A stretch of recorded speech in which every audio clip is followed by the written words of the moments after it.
Finding great candidates to hire can be like, well, trying to find a needle in a haystack. Sure, you can post your job to some job board, but then all you can do is hope the right person comes along. Which is why you should try ZipRecruiter for free at ZipRecruiter.com/zip. ZipRecruiter doesn't depend on candidates finding you. It finds them for you. Its powerful technology identifies people with the right experience and actively invites them to apply to your job. You get qualified candidates fast. So while other companies might deliver a lot of hay, ZipRecruiter finds you what you're looking for. The needle in the haystack. See why 4 out of 5 employers who post a job on ZipRecruiter get a quality candidate within the first day. ZipRecruiter, the smartest way to hire. And right now, you can try ZipRecruiter for free. That's right, free at ZipRecruiter.com/zip. That's ZipRecruiter.com/zip. ZipRecruiter.com/zip.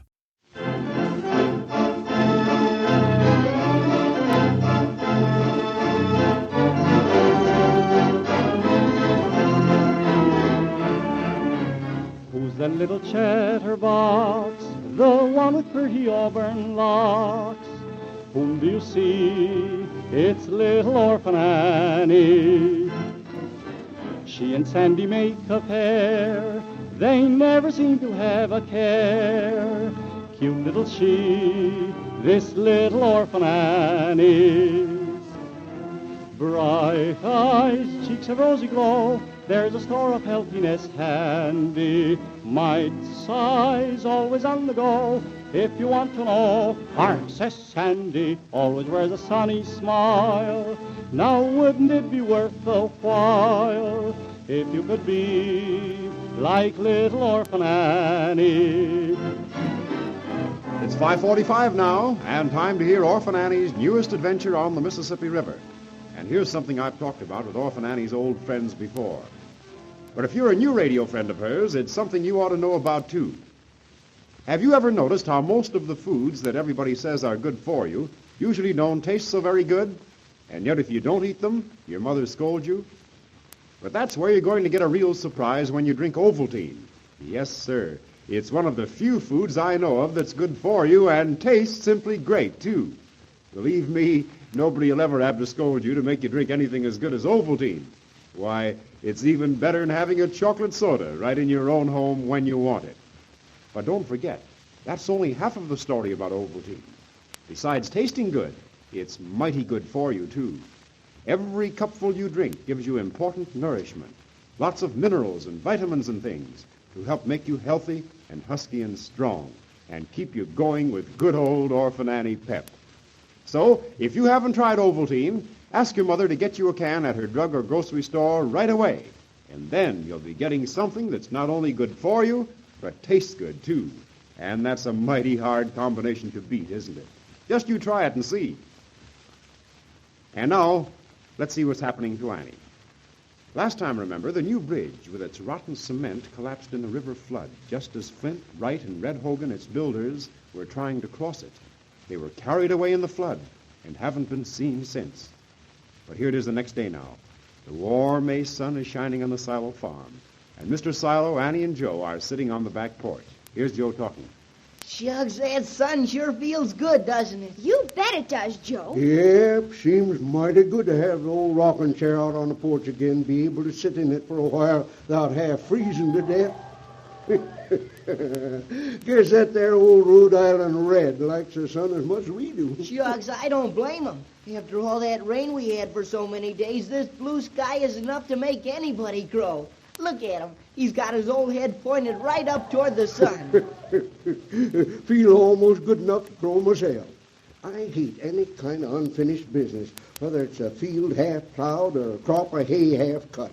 And now that all this mix-up of the bank robbery and the bridge is finished, I feel a whole lot better. Do you suppose it is finished, Mr. Silo? The way that bridge went down, Annie, collapsing like that house that was built on the sands and the Bible, well, it looked pretty finished to me. I know. But do you think that Mr. Flint and Well, Hogan... we saw them fall with the bridge. They were right in the middle of it when that rotten cement crumbled away. And the river was mighty deep and swift with all that flood.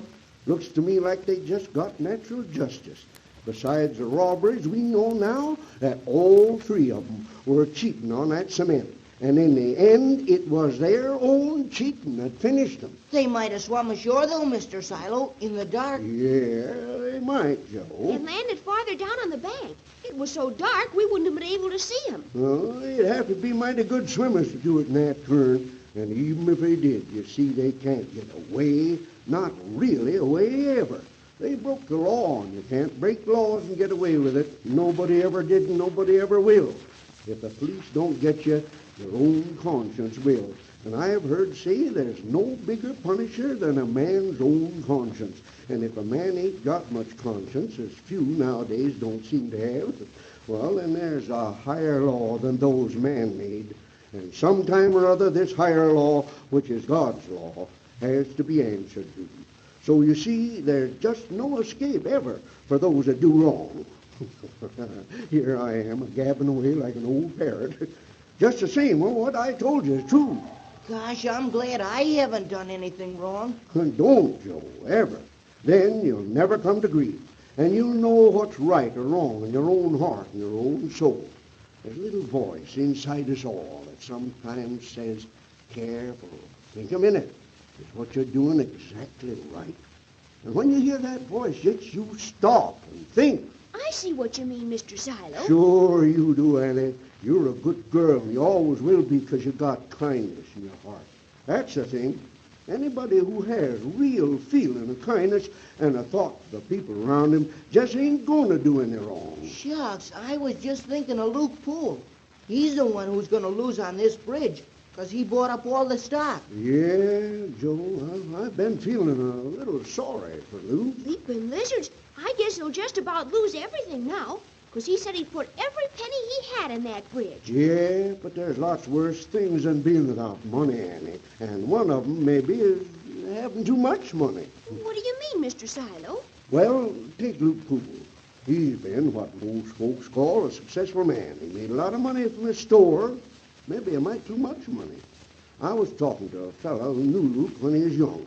Said Luke used to be just like all of us then, pleasant to fellas you'd want to meet. But the money he made went to his head. He got greedy. He wanted more money. Maybe now he'll get back his self-respect and be rich in other things besides money. Yep, I reckon this thing, hard as it may seem to fool at the time, will really do him a lot of good in the long run. And that's the way you have to look at this life, the long run of it. Because it's a long life, and a good one if you make it good. And here I am, philosophizing again. I sworn maybe I better get me a job as a preacher instead of working a farm. Here comes Mrs. Silo. I've been out in the garden, by the looks of things. Look at those pretty flowers she has. Yes, look at them, Annie. Aren't they beautiful? I never saw such a spring for flowers, Paul. Mighty handsome. Look, Annie. Daffodils and tulips and hyacinths. They're swell, Mrs. Silo. I always like flowers in the house. They make it homey somehow. Put color in it and life. I guess all us women like flowers. Ma, if I were a millionaire, which I ain't. Are you telling me, Paul? Well, if I were, which I still ain't, I'd send you a big bouquet of flowers all winter long. Oh, Paul, go on with you. Spring weather's going to your head. Not at all, Ma, not at all. Paul, you're just getting too nice for words today. Well, maybe you're right. Must be the summer coming on, Ma, and this sunshine. And them birds are nesting up there in the corner of the barn. Mercy me. There are birds up there. They're robins, Mrs. Silo. Good. There's no bird to me quite as pretty as a robin. I love to see the young ones with their speckled vests around hunting for worms and remind me, Byron, to shut up the cat when those young ones hatch out. Don't believe I'll have to remind you of it, Ma. Reckon you'll remember it yourself when the time comes. Land sakes. Last spring, when you had a nest here, all you did with yourself was to watch them young birds. If I hadn't known better, I'd have thought you were the mother instead of the robin. Well, birds are birds and cats are cats. But I just can't bear to see anything hurt needlessly. Those little robin eggs are so pretty and blue. Remember, Pa, that dress I had way back in, well, I just can't remember the date. But it was a robin's egg blue, and it had little ruffles and pleats in the skirt, and... Remember it, Ma. Why, I've always carried a picture around in my mind of how pretty you were in that dress. There you go again. Land sakes, Byron. Looks to me as if you were having an attack of spring fever. Oh, Ma. Well, Pa, I don't know what to expect with all your flattery. Say, there's a car turning in the driveway. There is. It's Walter Bloom. You can't miss that there old ark of his. Hello, Walter. Oh, come on up here on the porch, Walter, and join us. I'm coming, Mr. Silo. Hey, you look like a real summer's day, Miss Silo, holding all them flowers. Like 'em, Walter? They're right pretty, all as light flowers. Gonna raise some myself this year, I am. Some of those, nasty urshams, or whatever you call them. Nasturtiums, Walter. Yeah, that's it. Plant them along the back fence I did, so they'll grow up along the wire. Good for you, Walter. It's a good sign when folks like flowers. Well, set yourself down. Don't know if I got time to set myself down, Mr. Silo. I come out to tell you... Tell us some news about Mr. Flint. Well, ain't no news about him, I guess. I was just talking to the marshal. He's been searching along the river, but he ain't found no trace of him. Jumping grasshoppers. Then maybe he got away. Don't reckon he did, Annie. Leastwise, not from the looks of that bridge. The whole town's been down there today to see the ruins. It sure did fall, just like that town in the Bible. What's his name? Babylon. Huh? Yeah, that's it. Babylon fell before the Persians, just like Mr. Flint's bridge fell before this year flood. Oh, but say, I have got some news for you. Why, what, Walter? Well, there's going to be another bridge built right on that same spot. Yes, sir. There's a new company taking it over, a good company this time, and they're going to build another bridge so we'll still have a good cutoff in saving distance to Sunfield. That's fine. New bridge, I knew one would go there if the right men got behind it. Well, I guess they're the right men this time, because from all I hear, it ain't going to be no stock-selling business. They're building this year new bridge with their own money. I'm glad you brought me this news, Walter. Makes me feel better about the whole thing. When progress comes, I like to see it go ahead and get places, not just stop where somebody left us off. Oh, say, that reminds me. I didn't come just to give you this news, Mr. Silo. Huh? No, sir. And if I hadn't thought of it, I might have just gone clean off without even leaving it. Leaving what, Walter? The telegram. Telegram? Sure. Telegram for who? For Mr. Silo, my goodness, and here I was forgetting it all the time. The operator at the station asked me special, as long as I was going this way, if I wouldn't deliver it. And I said, sure. Walter, if you got a telegram from me, give it to me. Why, of course.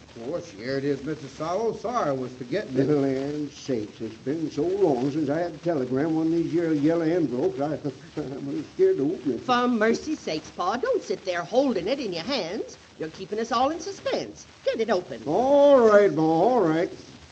There. Here, Annie, you read it. I ain't got my glasses anyhow. All right. Leaping lizards. What, Annie? Yeah, what does it say? It says, if you ever love me, Byron, come to me at Fair Haven on the Mississippi River at once. Am in deep trouble. Go on, Annie, go on.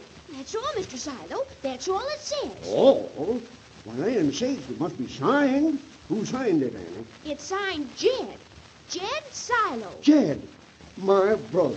My brother, whom I haven't seen in 20 years. Well, Mr. Silo's brother, whom he hasn't seen in 20 years. Is this mysterious telegram going to make a difference in the lives of all our friends? And everything was so peaceful there on the farm today. But now with this telegram coming, I have a feeling that things are going to happen, and happen fast. And you can certainly see there are exciting days ahead for Annie, and you can bet she'll have a grand time through it all. Yes, sir, when there's anything exciting to be done, there's just nothing that can stop our Annie. And I guess that's why so many boys and girls want to know how they can be like her, husky and healthy and ready for whatever happens.